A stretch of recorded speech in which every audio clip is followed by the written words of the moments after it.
نبی پاک صلی اللہ تعالیٰ علیہ وبارک وسلم پر جو کتاب نازل ہوئی جسے قرآن مجید کہا جاتا ہے، قرآن مجید میں 3 چیزوں کو حقوق کے اعتبار سے بڑا ہائی لائٹ کیا گیا۔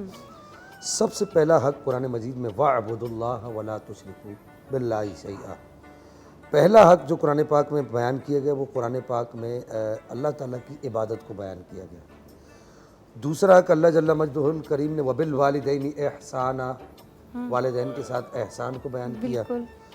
اور تیسرا جو حق اللہ جل مجدہ الکریم نے اسی سے متصل اسی درجے کا بیان کیا وہ پڑوسیوں کے حقوق کو بیان کیا۔ وَالْجَارِ ذِي الْقُرْبَىٰ، جی کہ جو تمہارا جو وَالْجَارِ الْجُنُبِ، تمہارے قریبی رشتہ دار اور تمہارے پڑوسی، ان سب کے تم نے حقوق ادا کرنے۔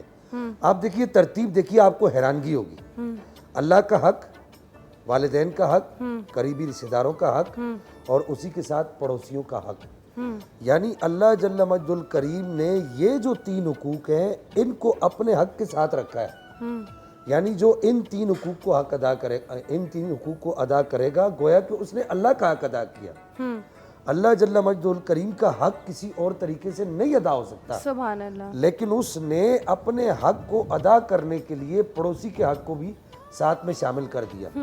بلکہ نبی پاک صلی اللہ تعالیٰ علیہ وبارک وسلم نے یہاں تک ارشاد فرمایا، آپ بیٹھے ہوئے ہیں، صحابہ کرام کی مجلس لگی ہوئی ہے، اچانک آپ علیہ السلام نے ایک جملہ ارشاد فرمایا۔ آپ نے فرمایا وہ مومن ہو ہی نہیں سکتا۔ پھر آپ علیہ السلام خاموش ہو گئے۔ صحابہ کرام کی عادت کریمہ تھی کہ جب تک نبی پاک علیہ السلام اپنی نگاہیں اٹھا کر متوجہ نہیں ہوتے تھے صحابہ کی طرف، اس وقت تک سوال نہیں کیا کرتے تھے۔ آپ نے پھر نگاہیں اپنی جھکا لی، نبی پاک نے، صحابہ کرام خاموش رہے۔ پھر دوسری مرتبہ آپ نے یہ ارشاد فرمایا وہ مومن ہو ہی نہیں سکتا۔ پھر صحابہ کرام خاموش رہے۔ تیسری مرتبہ آپ نے یہ ارشاد فرمایا اور پھر صحابہ کرام کی طرف متوجہ ہوئے، گویا کہ آپ کی جو نگاہیں تھی وہ سوالیہ نگاہیں تھی کہ مجھ سے پوچھو میں نے یہ جملہ کیوں کہا ہے۔ تو اس وقت نبی پاک علیہ السلام سے صحابہ کرام نے عرض کی کہ بندہ نواز ارشاد فرمائیے، آپ نے یہ جو ارشاد فرمایا اس کے پیچھے کیا راز ہے؟ تو نبی پاک علیہ السلام نے ارشاد فرمایا جو اپنے پڑوسی کے حق کو ادا نہ کرے ایک، اور اس کا پڑوسی اس کو اچھا نہ سمجھے، 2 جملے ارشاد فرمائے۔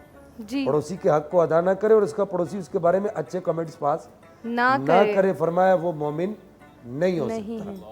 اللہ، اسی طرح دوسری جگہ ارشاد فرمایا کہ جنت میں جانے کے لیے اتنا کافی ہے، مسلم شریف کی حدیث مبارکہ ہے، فرمایا جنت میں جانے کے لیے اتنا کافی کہ تیرا پڑوسی تیرے حق کی گواہی دے کہ تو نے اس کا حق ادا کیا ہے۔ سبحان اللہ، یہاں تیسری حدیث سنا دوں پھر میں بات کو سمیٹتا ہوں۔ تیسری جگہ نبی پاک علیہ السلام نے ارشاد فرمایا کہ تیرے جہنم میں جانے کے لیے بھی اتنا ہی کافی ہے کہ اگر تیرا پڑوسی تیرے شر سے محفوظ نہیں ہے تو تیرے جہنم میں جانے کے لیے اتنا کافی ہے۔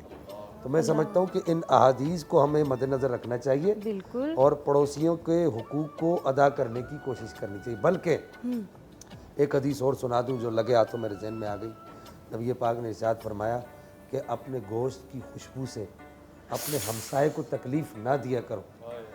دیکھیے جو نبی صلی اللہ تعالیٰ علیہ وبارک وسلم اس قدر انسانیت کا درد رکھتے ہیں، اس نبی کی تعلیمات کو کیسے چیلنج کیا جا سکتا ہے؟